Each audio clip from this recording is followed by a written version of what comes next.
Kita coba review ya aplikasi absensi versi 3.0 ya. Di aplikasi absensi ini nanti akan ada 3 level user ya. Yang pertama administrator, kemudian ada manager line ya atau kepala divisi lah, atau yang berikutnya yaitu login karyawan. Kita bahas dulu yang administrator, kira-kira nanti ada apa saja ya di versi 3.0 ini. Oke. Di dashboardnya kalau kita lihat berbeda dengan versi 2.0 ya atau versi sebelumnya. Kalau di versi sebelumnya di dashboard ini ada grafik ya. Sekarang kita pecah grafiknya, kita sendirikan di menu tersendiri ya, fungsinya atau tujuannya biar proses login di administrator itu loadnya tidak terlalu tinggi ya, karena harus membaca grafiknya. Oke, seperti itu.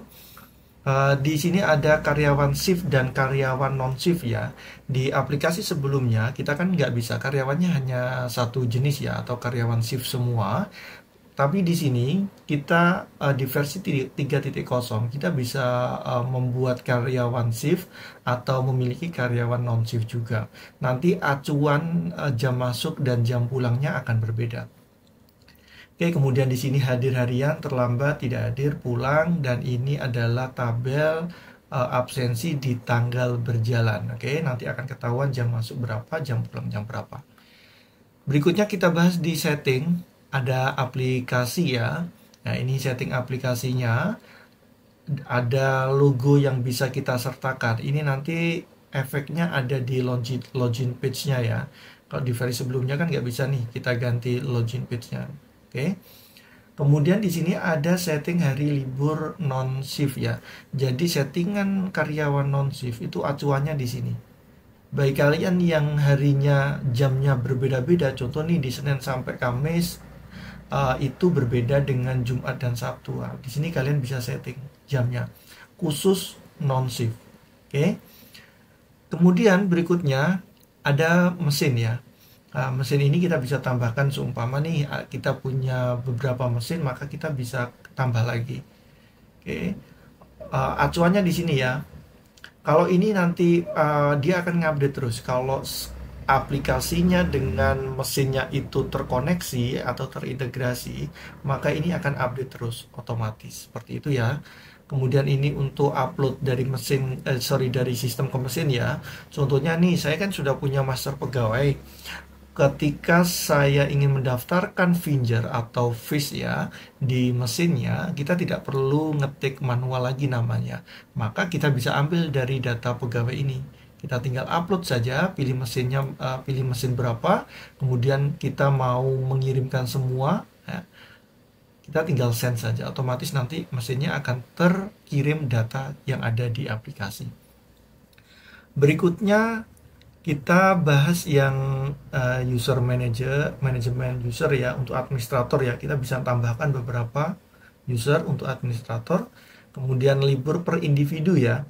Barangkali ada karyawan-karyawan khusus yang mempunyai jadwal-jadwal tersendiri. Contoh nih, tadi kan ada karyawan non shift atau karyawan yang shift. Kalau karyawan yang shift itu kan nanti acuannya di sini ada shift ya. Tapi bagi karyawan yang punya hari-hari tersendiri, itu kita bisa setting di sini.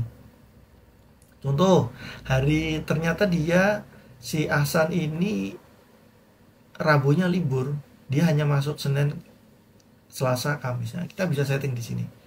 Oke, seperti itu ya.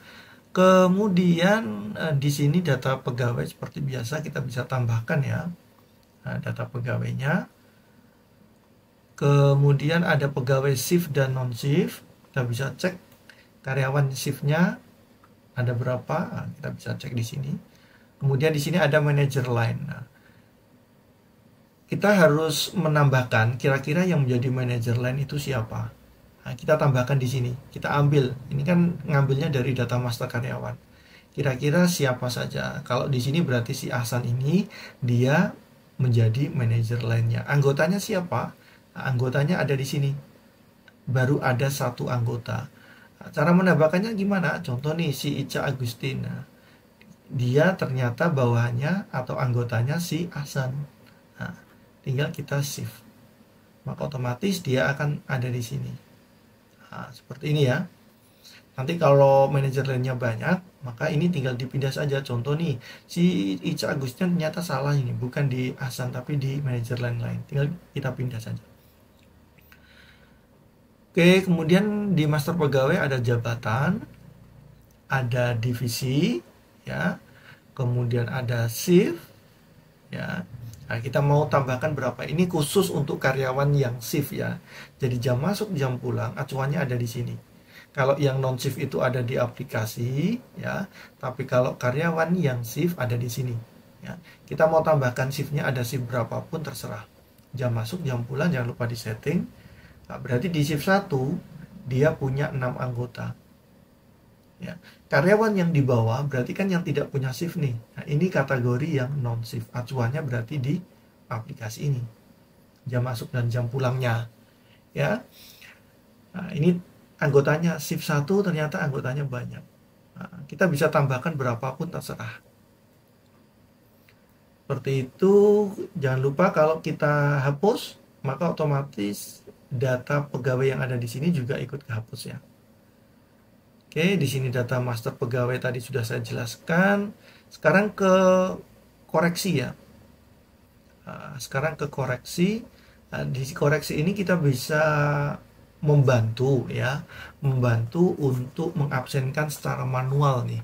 Ya, di sini di warna hijau. Jam masuk dan jam pulangnya berapa.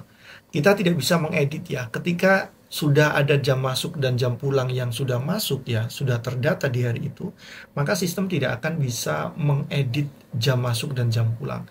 Kenapa seperti itu? Memang kita kunci ya, untuk meminimalisir barangkali ada ya karyawan-karyawan yang dalam tanda kutip nakalan ya, untuk mengganti jam masuk dan jam pulangnya. Seperti itu. Nah, kalau yang warna kuning ini untuk koreksi absen tidak masuk ya, kayak sakit, izin dan lain-lain. Seperti itu. Kemudian di sini ada proses izin ya, karena ini adalah administrator atau bisa dikategorikan HRD atau HR, maka di sini ada proses ajuan izin. Nanti ada izin, ada cuti, ada lembur. Itu konsepnya adalah karyawan mengajukan ya, kemudian akan di-approve oleh manajer lainnya, baru akan muncul di-approve oleh administrator atau HR-nya. Seperti itu ya konsepnya. Di sini ada daftar izinnya, akan lengkap muncul. Kemudian di sini ada cuti ya. Cuti ada approve cuti, kemudian ada report cuti bulanan. Ya, kemudian di sini ada report cuti per pegawai historinya. Oke, akan muncul semua. Kemudian ada report sisa cuti ya. Setiap karyawan dia akan memiliki settingan cuti ya. Berapa dalam 1 tahun itu. Ya. Di sini ada tulisan belum di entry, berarti belum di set ya. Ada yang punya 12, sisanya 12 ya. Ada yang di sini keterangannya tidak ada. Tidak ada itu berarti dia karyawan khusus yang tidak punya batasan cuti. Jadi terserah dalam 1 tahun itu. Oke. Kemudian di sini ada lembur, ada approve pengajuan lembur, kemudian ada info lembur ya. Jadi konsepnya dia harus mengajukan dulu ya karyawannya itu.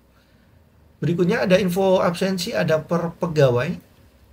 Ya, contoh nih si Hasan atau si Sumiati lah, kita cek detailnya di bulan berjalan, kemudian di sini di tanggal ini, ini detailnya setiap tanggal.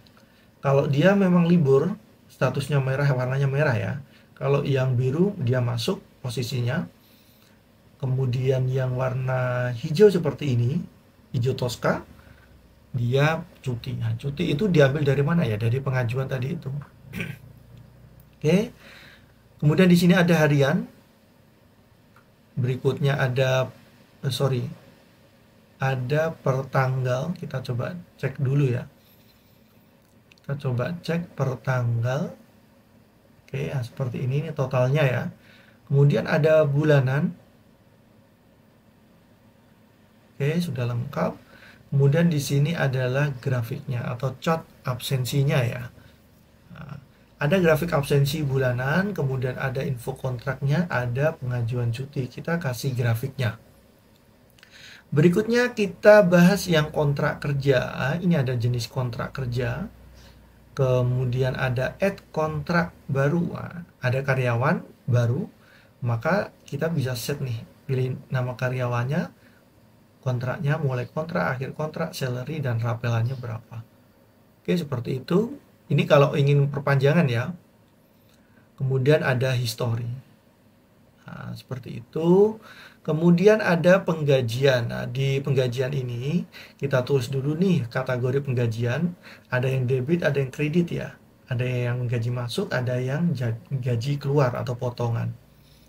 Oke, seperti itu. Di proses ini kasbonnya manual ya. Jadi nanti entry-nya adalah entry manual. Kalau ada beberapa customerku yang custom ya. Jadi ada menu tersendiri untuk kasbon.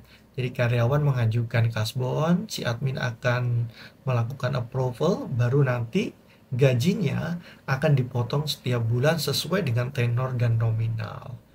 Oke, ini untuk entry gajinya. Di aplikasi ini ketika kalian jalankan pertama, di bulan pertama kalian harus ngentri ini. Setiap karyawan kita harus di entry. Gaji pokoknya berapa, tunjangannya berapa, sesuai dengan kategori ya. Kemudian di sini adalah potongannya. Harus di entry manual. Tapi nanti di kemudian hari, di bulan berikutnya, kita bisa copy atau ngambil dari bulan sebelumnya. Dan kita lakukan proses edit. Nah, seperti itu ya. Kalau semua ini sudah komplit, tidak serta-merta karyawan akan tahu gajinya. Harus dilakukan proses approval dulu. Kalau dilakukan proses approval, maka otomatis sudah terkunci, tidak akan bisa diedit lagi. Dan karyawan baru bisa mengetahui gajinya. Seperti itu, kemudian report gaji per pegawai. Ya, kita bisa cek gaji per pegawainya sudah di entry apa enggak. Akan ketahuan di sini. Ya. Kemudian di sini ada report gaji global, akan ketahuan semua gaji totalnya ya. Oke, kemudian ini adalah import master karyawan ya. Oke, sekarang kita bahas yang login manager line. Di login manager line dengan karyawan biasa itu sama saja, bedanya nanti hanya ada di approvalnya saja. Ada di sini ada approval cuti, kemudian ada approval lembur ya. Kalau sistem ini memang untuk proses izin itu tidak ada approval manager line, tapi kalau ingin custom ya bisa kita kasih untuk approval izinnya. Nah, di sini dashboardnya, kemudian ini pengajuan izin ya, ini pengajuan cutinya. Pengajuan cuti ini. Nah, ini pengajuan cuti dan ini lembur ya, pengajuan lemburnya dan info gajinya. Kalau sudah di approval ya, maka akan muncul di sini untuk gaji bulanannya. Seperti itu. Kalau ini statusnya kan masih dalam proses verifikasi, berarti di bulan Mei administrator belum melakukan proses approval. Untuk login karyawan sama saja ya, bedanya di approval-nya itu aja. Terima kasih. Assalamualaikum warahmatullahi wabarakatuh.